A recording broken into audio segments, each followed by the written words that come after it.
네, 오늘은 데살로니가 후서 2장 1절부터 12절까지 말씀을 같이 보도록 하겠습니다. 데살로니가 후서 2장 1절부터 12절까지 말씀입니다. 제가 한 목소리로 크게 읽겠습니다.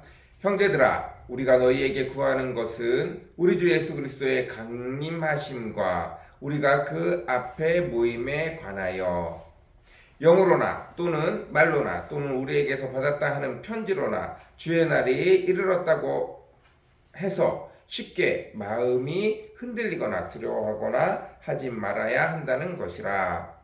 누가 어떻게 하여도 너희가 미혹되지 말라. 먼저 배교하는 일이 있고 저 불법의 사람 곧 멸망의 아들이 나타나기 전에는 그날이 이르지 아니하리니 그는 대적하는 자라. 신이라 불리는 모든 것과 숭배함을 받는 것에 대항하여 그 위에 자기를 높이고 하나님의 성전에 앉아 자기를 하나님이라고 내세우느니라. 내가 너희와 함께 있을 때 이 일을 너희에게 말한 것을 기억하지 못하느냐? 너희는 지금 그로 하여금 그의 때에 나타나게 하여 막는 것이 있는 것을 아나니 불법의 비밀이 이미 활동하였으나 지금은 그것을 막는 자가 있어 그 중에 옮겨질 때까지 하리라. 그때에 불법한 자가 나타나리니 주 예수께서 그 입의 기운으로 그를 죽이시고 강림하여 나타나심으로 패하시리라.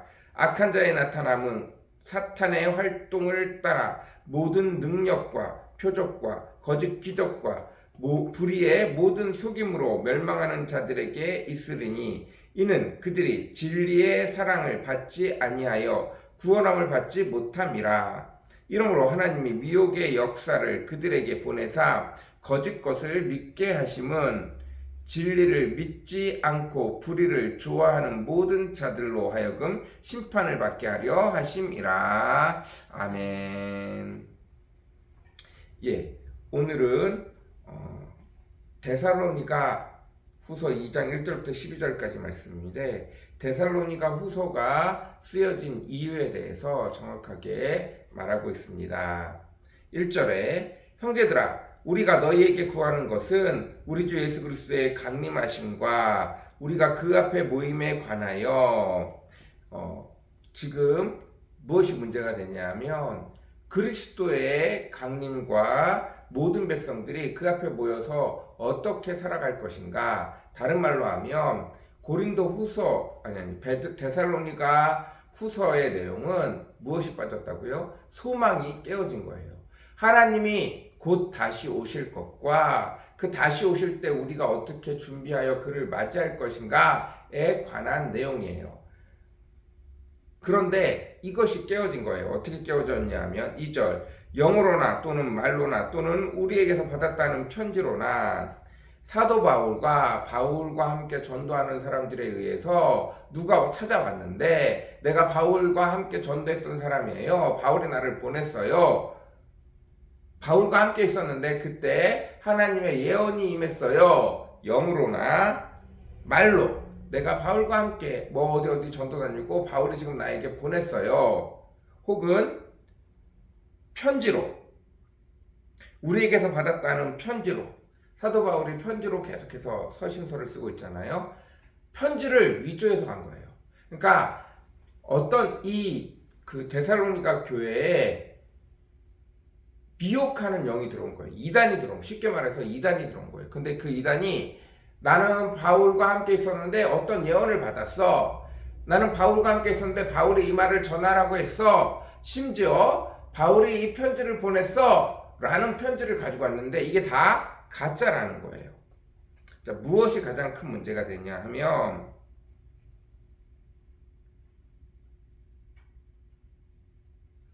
주의 날이 이르렀다고 해서 소망이 사라진 거예요.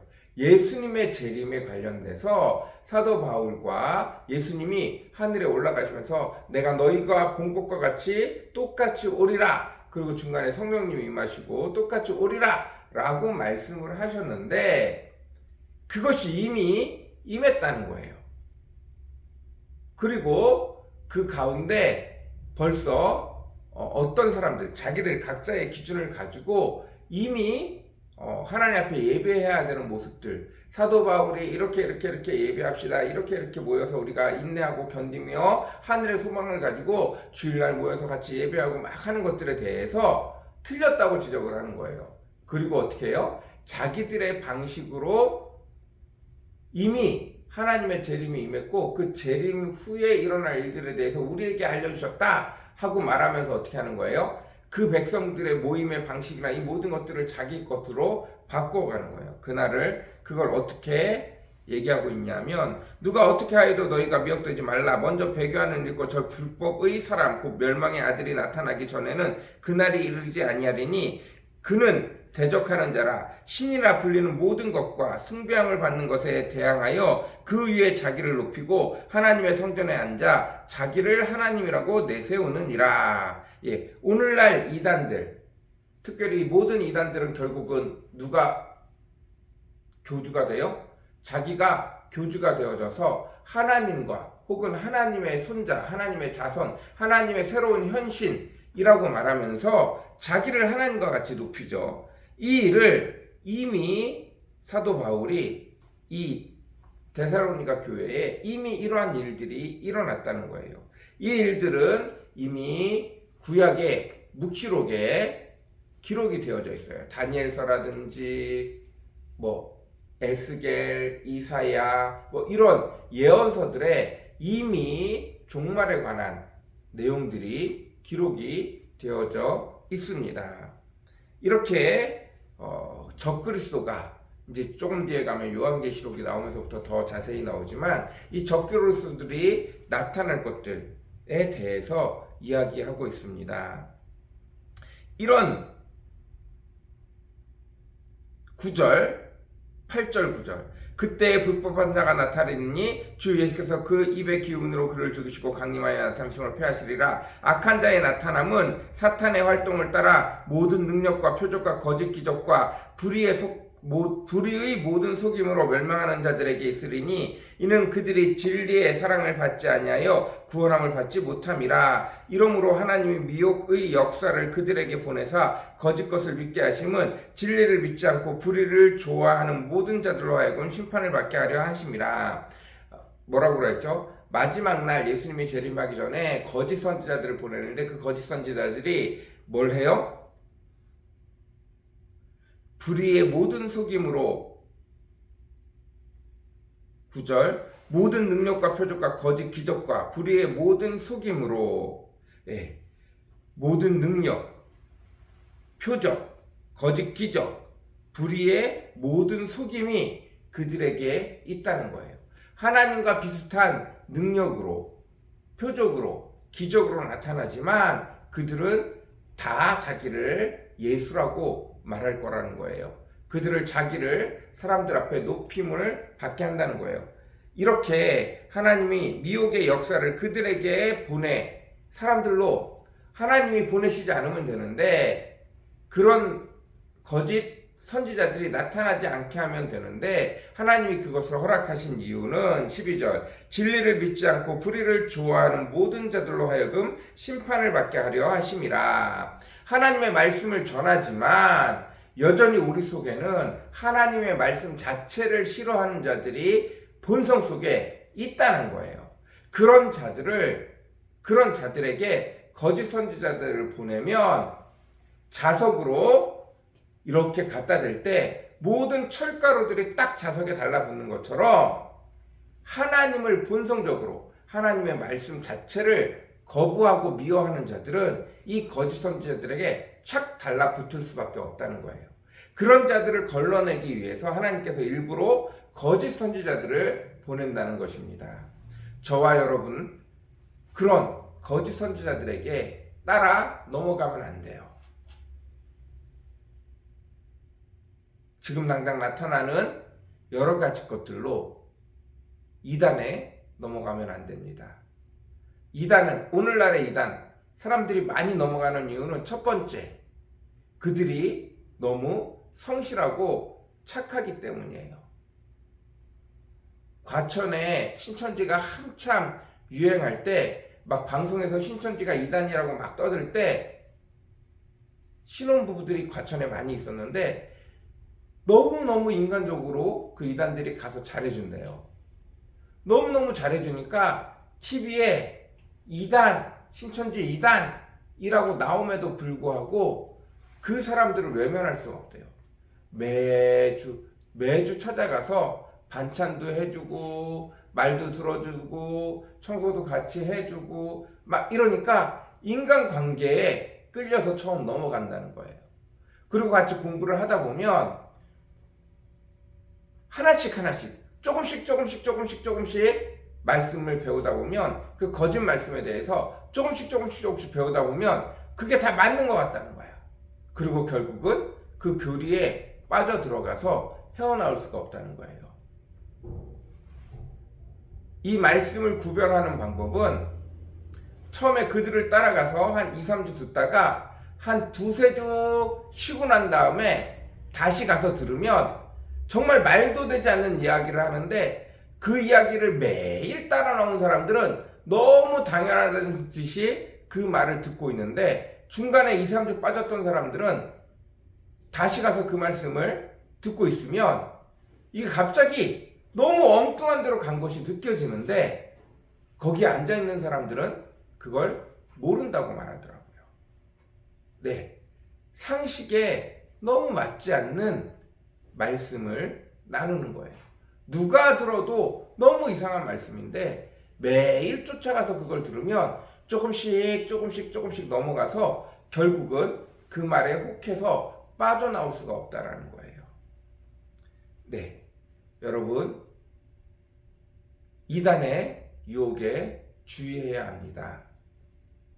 우리가 연약해지면 너무나 쉽게 이단들의 표적이 되어질 수밖에 없습니다. 늘 깨어서 기도했으면 좋겠습니다. 우리 주변에 이단이 너무나 많아요. 그리고 그 이단들이 우리보다 훨씬 열심히 하기 때문에 이단에 넘어가지 않도록 조심해야 됩니다. 이단에 넘어가는 첫 번째는 종교성입니다. 이 종교성으로 이단에 넘어가지 않는 저와 여러분들이 되어지기를 원합니다. 종교성은 다른 게 아니에요. 내가 이런 축복을 받고 싶으면 당연히 뭘 해야 돼요? 지성이면 감천이에요. 우리 어머니들이 옛날 우리 선조들이 그 자녀를 위해서 새벽 3시도 되기 전에 찬물에 몸을 씻고 정화상 그릇 떠놓고 해가 뜨기 전까지 탑 주위를 매일같이 일어나서 100바퀴씩, 700바퀴씩, 1000바퀴씩 돌았던 것. 이것이 종교성이에요. 내가 뭔가 헌신해야 돼. 내가 뭔가 열심히 해야 돼. 그래야 신이 나를 도와줄 수 있을 것 같아. 내가 뭔가 희생해야 돼. 내가 뭔가 헌신해야 돼. 내가 뭔가 열심히 빌어야 돼. 이 종교성을 먹고 자라는 것이 이단입니다. 여러분이 종교성이 세면 셀수록 이단에 쉽게 넘어가요. 왜? 이단은 그걸 너무 많이 강조해요. 여러분, 거기에 빠져들지 않기를 간절히 사모합니다. 여전히 오늘 말씀과 같이 결국은 거짓 표적과 거짓 이적과 거짓 것들로 우리를 꼬여내서 자기가 신이라고 불리는 자들이 여전히 우리 속에 많이 살아나고 있습니다. 하나님이 여전히 재림 전에 그들을 보내십니다. 이미 데살로니가 교회에도 그런 자를 보내서 꼬이고 있었습니다. 미혹하고 있었어요. 그 유혹에 빠지지 않는 저와 여러분이 되어졌으면 좋겠습니다. 하나님의 교회도 신천지도 다 이단입니다. 상식을 벗어나는 일들, 그런 것들에 속아 넘어가지 않는 저와 여러분들이 되어지기를 간절히 사모합니다. 혹시 모르는 사람들이 와서 이거 어떠냐고 말하면 반드시 목회자들과 상의하여 주시길 바랍니다. 영상도 내용이 좀 이상하면 반드시 유튜브 영상을 보더라도 담임 목사나 목회자들에게 물어보시길 바랍니다. 이게 맞는지 틀리는지 물어보시길 바래요. 그래서 이단에 끌려가지 않기를 간절히 사모합니다. 우리 같이 기도하겠습니다. 사랑과 은혜가 풍성하시고 거룩하신 주님, 데살로니가 교회에 있었던 이단이 여전히 오늘날 우리 주변에도 너무나 많이 판치고 있습니다. 아버지 하나님, 함부로 그런 것에 끌려가지 아니하도록 주께서 지켜주시고 보호하여 주시기를 간절히 사모합니다. 종교성으로 아버지 하나님, 하나님을 종교성으로 믿지 않기를 원합니다. 우리가 믿는 것은 우리를 향하여 정확히 말씀으로 기록해 놓으신 그 하나님을 믿는 것입니다. 하나님 앞에 온전히 나아갈 수 있는 저희들 되어지도록 주여 축복하여 주시옵소서. 은혜를 베풀어 주시옵소서. 온전히 주의 말씀을 보고 또 보면서 배워갈 수 있는 저희들 되어지고 하나님 말씀에 능통한 자들이 되어질 수 있도록 주께서 축복하여 주시옵소서. 오늘도 악한 사단으로부터, 오늘도 악한 세력으로부터 저희를 지켜 주시옵소서. 예수 그리스도의 보혈의 피로 지켜 주시옵소서. 온전히 주를 따라가는 저희들 되어지도록 주께서 축복하여 주실 줄 믿고 감사드리며 예수님의 이름으로 간절히 기도드렸습니다. 아멘.